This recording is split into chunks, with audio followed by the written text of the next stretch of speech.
All right, what's up? Brent here. I'm the jazz musician behind LearnJazzStandards.com, and in today's video, I want to talk about developing that ear to instrument connection. Okay, developing the ear to instrument connection. Now, that's the biggest thing that jazz musicians want to do, right? We want to have great ears because having great ears will help us become better improvisers, and jazz is based off improvisation. It's really in the spirit of improvisation. It's improvised music. So we obviously want to have great ears. But it's not just enough to have great ears, like the fundamentals of ear training, which are hearing intervals, hearing chords, and hearing chord progressions. It's not enough just to recognize and hear all that. At the end of the day, we need to be able to translate that stuff to our instrument. How do we connect our ear to our instrument? So a lot of musicians, I'm going to show you a little picture really quick. A lot of musicians have it like this.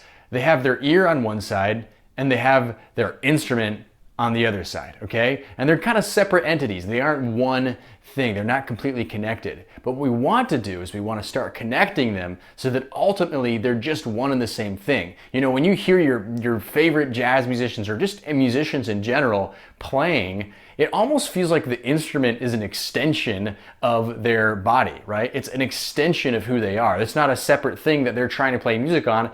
They just pick it up and they're able to play music flawlessly. It just seems to come out of them. And that's what we want. That's what I want personally. I want to get to that level, and I'm sure that you want to get to that level too. So I want to go over 3 different ways that we can build that instrument to ear connection, get those things to be one so that ultimately the instrument is just an extension of our body. All right, here we go.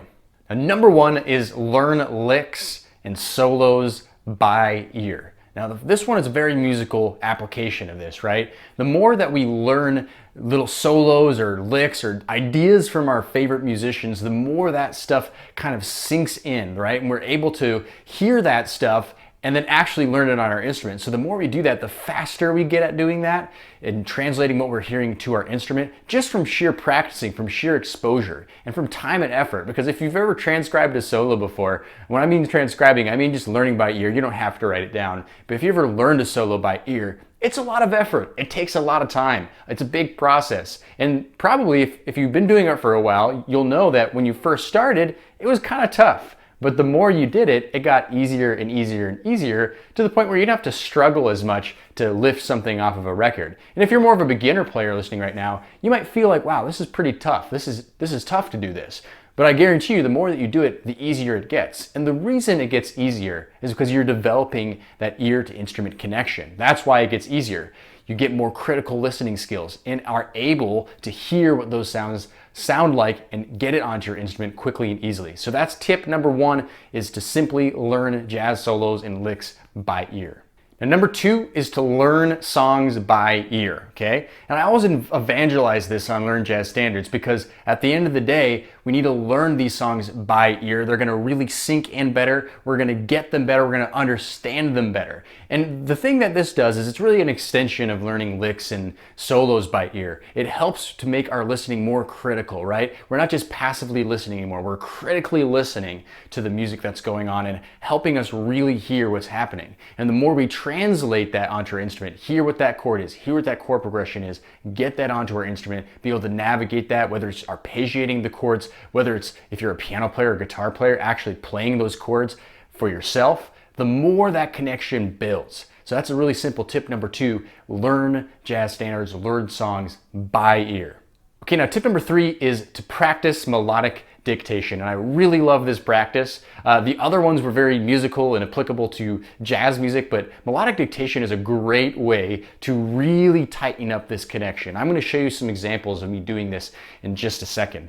But melodic dictation is simply hearing a piece of music, a short phrase, a short line, and then trying to replicate that on your instrument as quickly as possible without trying too many times to do it, right? That's melodic dictation. You can kind of think of melodic dictation like sight reading, but more like sight hearing. Like sight reading, when you're sight read, in order to practice that, what they always say is, don't read the piece of music too many times over because then you're sort of memorizing the piece and you're developing muscle memory. You want to play through the piece and then move on to the next piece so that you're really, really testing yourself and really training yourself. Well, it's the same with melodic dictation. You want to be taking a bunch of different melodies and going one after the another through this stuff to really hone it in. All right, so I'm going to show you what I'm talking about behind the computer here. I'm going to do a little bit of melodic dictation. Now this melodic dictation, it actually comes from our course, How to Play What You Hear, which is an ear training course. And in the module 4, we do a series of melodic dictation. So let me show you what I'm talking about.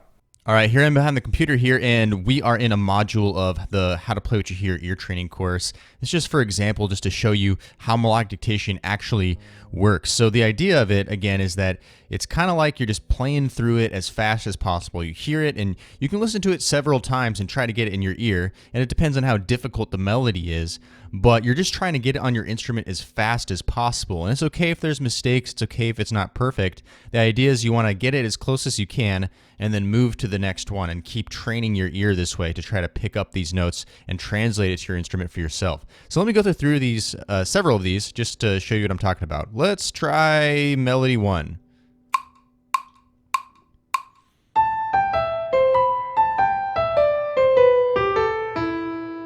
All right. Let me listen to it again. Maybe let's find the first note.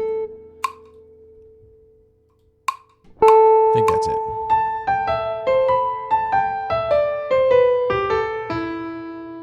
Okay, let me try it.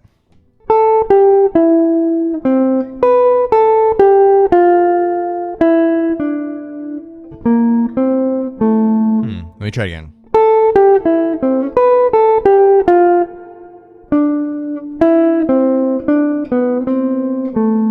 Let me listen to it again.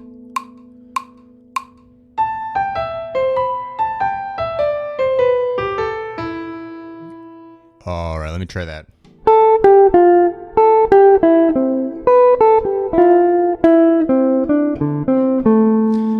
All right, I think I pretty much got it. Let's try the next one. Let's go to melody 2. Let's try melody 3. Let's see what happens.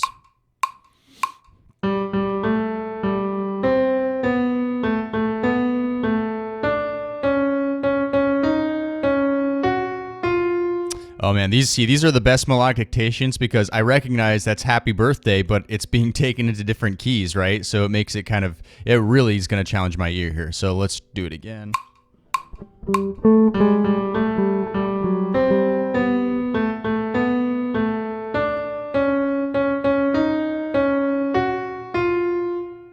All right, so the hard part is the key changes. So it's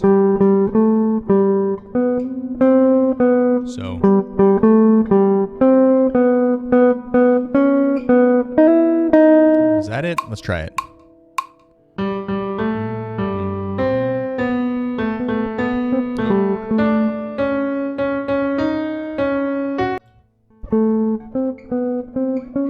All right, let me try it again.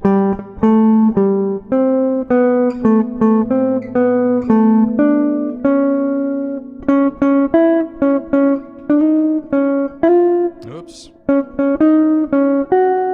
All right, so I think it's...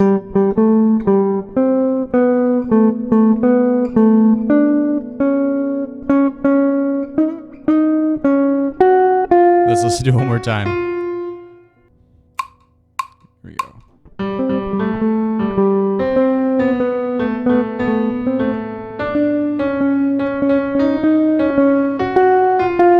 All right, I think I got it. I think I can change this. Wow, that's a great exercise. Okay, so that's how melodic dictation works.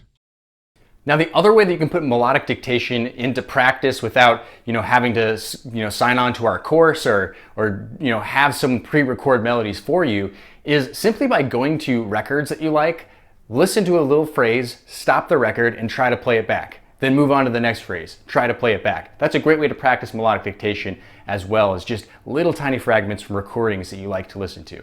Now, I did talk a little bit about my ear training course, How to Play What You Hear. It's a great course. Hundreds of students have gone through that course and have really gotten some benefit out of it. But I would suggest if you're interested in some ear training like this, then go check out our Ultimate Ear Training Blueprint. It's a free handout, it's a PDF, and it's a video training series where I talk about the fundamentals of ear training and yes, developing that ear to instrument connection. You can find that at learnjazzstandards.com/ear training. Now I want to ask you, here's the question I want you to answer today. How do you practice developing that ear to instrument connection? What are some ways that you do this and what has been successful for you? Leave a comment in the comments below. All All right, as always, if you like this video, please give it a thumbs up. Please subscribe on YouTube, like our Facebook page, and of course, join our jazz community, learnjazzstandards.com/join. All right, I'm Brent. I'm signing off. I'm going to see you in the next video.